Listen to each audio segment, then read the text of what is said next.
Bonjour et bienvenue dans The Network, un débat intense en réseau avec ceux qui font l'actualité. Voici les titres.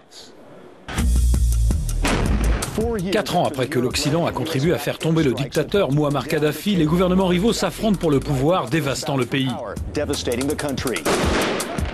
Des milliers de réfugiés fuient vers les côtes européennes, aggravant une situation déjà écrasante pour les autorités aux prises avec des milliers de personnes fuyant les conflits et les difficultés dans d'autres régions. La Libye a demandé la permission de l'ONU pour importer des tanks, des avions de chasse et d'autres armes pour empêcher l'avancée des islamistes vers les champs de pétrole. L'Europe et les États-Unis doivent-ils intervenir maintenant et comment ? Les espoirs du printemps arabe brisés, comment sauver la Libye si proche de l'Europe, du chaos et du sang? Que faut-il faire concernant les réfugiés? Combien de personnes doivent être accueillies et d'autres refusées? Avec nous dans cette édition de The Network, ici au Parlement européen à Bruxelles, Farida El Haladji, chargée d'affaires de la mission libyenne auprès de l'Union européenne. Myriam Dalli, socialiste maltaise, membre de la délégation du Parlement européen pour les relations avec les pays du Maghreb et de la Commission des libertés civiles, de la justice et des affaires intérieures.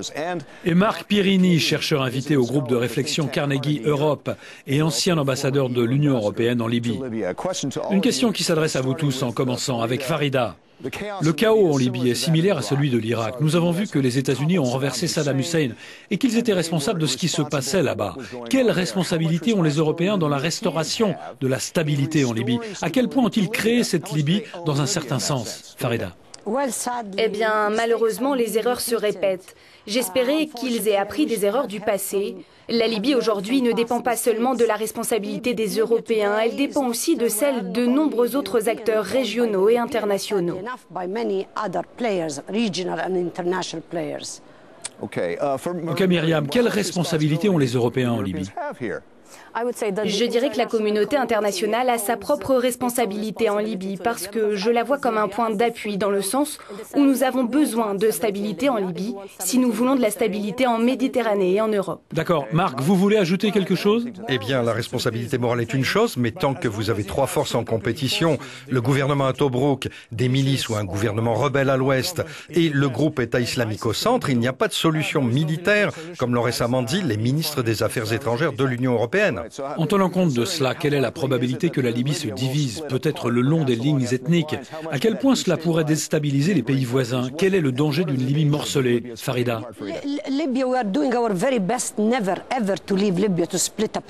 En Libye, on fait le maximum pour éviter cela. Et je souhaite clarifier un point. Une possible scission est seulement évoquée par la communauté internationale. Mais vous ne pensez pas que ça va arriver? Nous espérons que non. On ne peut pas prédire le futur. La situation évolue jour après jour et la communauté internationale a la responsabilité d'agir rapidement pour résoudre les problèmes majeurs. Myriam, votre pays se trouve à environ 350 km de la Libye. C'est le pays européen le plus proche. À quel point une scission vous inquiète? Enfin, si elle venait à se produire, s'il y avait une guerre civile, quelles conséquences y aurait-il pour vous, pour l'Europe et le reste du monde? Cela nous impacterait grandement. Nous sommes préoccupés par ce qu'il se passe en Libye. Nous voulons une Libye unie. Nous souhaitons en premier lieu trouver une solution politique à la situation en Libye, parce qu'encore une fois, nous voulons une Libye unie. Comment allez-vous faire cela? Et c'est une question pour Marc. Comment allez-vous faire cela alors qu'il y a 2 gouvernements en Libye?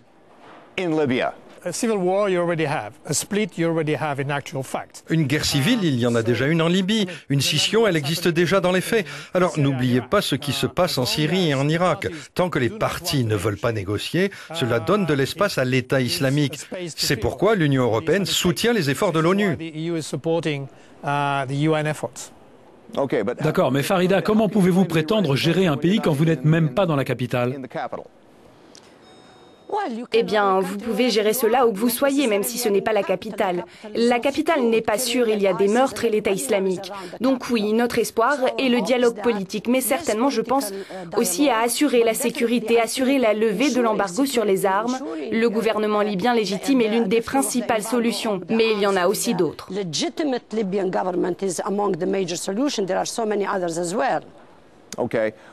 Oui, qu'est-ce que l'Europe devrait faire, Myriam? Devrait-elle envoyer des armes? Comment l'Europe devrait-elle soutenir le gouvernement à Tobrouk?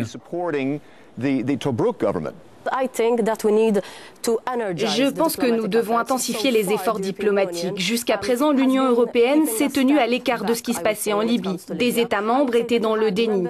Les choses sont en train de changer, mais je pense que cela aurait dû se passer beaucoup plus tôt. Je veux voir bien plus qu'un effort diplomatique, parce que je pense que nous avons avant tout besoin d'un gouvernement d'unité nationale. Et alors, nous pourrons commencer à partir de là.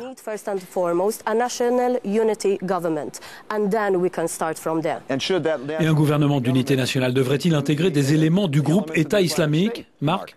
Non, on ne peut pas parler avec l'État islamique et ils ne veulent parler avec aucun autre type de gouvernement.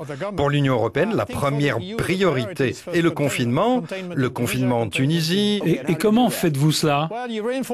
Par la force, non? À la frontière, vous pouvez renforcer, non militairement, mais avec l'antiterrorisme, les contrôles de police, les contrôles sur les passeurs. C'est vital pour la survie de la Tunisie. C'est également très important pour l'Égypte. C'est la première priorité. La deuxième est de soutenir les efforts de l'ONU. Mais bien sûr, à la fin, cela dépend des Libyens eux-mêmes. Si je peux me permettre, nous avons besoin, je pense, que la communauté internationale reconnaisse ses erreurs. Nous demandons cela depuis 4 ans. Ok. Et comment doit-elle faire face à ces erreurs? Ils ont été lents dans la sécurisation des frontières. Ils ont été lents à reconnaître que l'État islamique était présent en Libye et à Derna il y a 3 ans et demi. Ils ont aussi mis du temps avant de soutenir le gouvernement légitime et avant de lui donner le soutien qui doit être remis au gouvernement légitime et au Parlement. Donc le vide qui a été laissé par la communauté internationale doit être repensé à nouveau. Et que devrait faire la communauté internationale concernant les réfugiés, Myriam? Si vous me le permettez, avant de répondre à cela, un gouvernement d'unité nationale fait partie de l'ensemble de la solution. Nous n'avons pas réellement besoin d'une opération unilatérale, ce qui implique une opération militaire. Nous avons besoin de voir quelque chose qui est mandaté par l'ONU. Nous avons besoin de l'ONU et aussi des partenaires arabes. Je pense que les partenaires arabes sont la clé pour trouver une solution à ce qui se passe en Libye, parce que je crois que c'est d'abord au peuple libyen de se sauver. Si nous avons besoin d'une solution qui soit réussie, elle doit venir du peuple libyen pour le peuple libyen. Marc, rapidement. Il faut souligner ce point. S'il n'y a pas d'accord entre les Libyens eux-mêmes, au moins à Tripoli et à Tobrouk, les actions de la communauté internationale vont être très limitées. L'Union européenne est prête, et l'a dit récemment, à supporter militairement une résolution de l'ONU pour maintenir la paix en Libye. Vous voulez dire que c'est ça la paix? Et les réfugiés, qu'allons-nous faire au sujet des réfugiés, Myriam? Nous devons aborder la question des réfugiés, car ce que nous voyons en ce moment... Comment faire ça? Nous avons besoin de contrôles aux frontières en place ainsi que d'un effort de l'Union européenne. Jusqu'à maintenant, je ne vois pas un engagement de l'Union européenne pour soutenir une opération similaire à l'opération Mare Nostrum. Mais avouons-le, le Triton tel qu'il est ne fait pas face à la situation. Nous devons sauver des vies parce que les réfugiés que nous voyons sont des réfugiés de guerre et quelque chose doit être fait. La solidarité avant tout. Et en second lieu, nous devons avoir les structures appropriées pour recevoir ces réfugiés jusqu'à ce qu'ils puissent retourner dans leur pays. Farida, ça vous frustre de ne pas encore avoir obtenu ce soutien? 50 millions d'euros ont été alloués par l'Union européenne il y a 3 ou 4 ans, mais rien n'est arrivé. Les frontières étaient ouvertes. Je pense qu'ils observaient tout cet afflux allant vers la Libye, l'État islamique et d'autres. À mon avis, aujourd'hui, ce sont des leçons auxquelles ils sont confrontés et qu'ils doivent apprendre. Je pense que maintenant l'Union européenne doit accélérer son action parce que celle de l'État islamique double et triple chaque jour. Et nous ne pouvons pas attendre des résolutions et juste continuer à parler de ce qui doit être fait une fois un gouvernement d'union formé. Ok Marc, dernière intervention rapidement. Pendant 20 ans, le régime Kadhafi a laissé passer des migrants en provenance d'Afrique de l'Ouest vers l'Europe. Il y a donc toute une industrie là-bas et nous travaillons sur ce sujet. Maintenant, la nouveauté est que l'État islamique menace d'envoyer un demi-million de personnes de plus en Europe. Ça concerne la lutte contre le terrorisme. Nous devons surveiller cela et surveiller les djihadistes européens rejoignant l'État islamique en Libye. C'est le prochain danger. Mais qu'en est-il des réfugiés? Que faites-vous d'eux? Eh bien, vous aidez les pays voisins et vous contrôlez la mer. Merci Marc, nous devrons en rester là. Merci à tous mes invités, Farida El Aladji, Myriam Daly et Marc Pierini. Merci à vous de vous être connectés à The Network.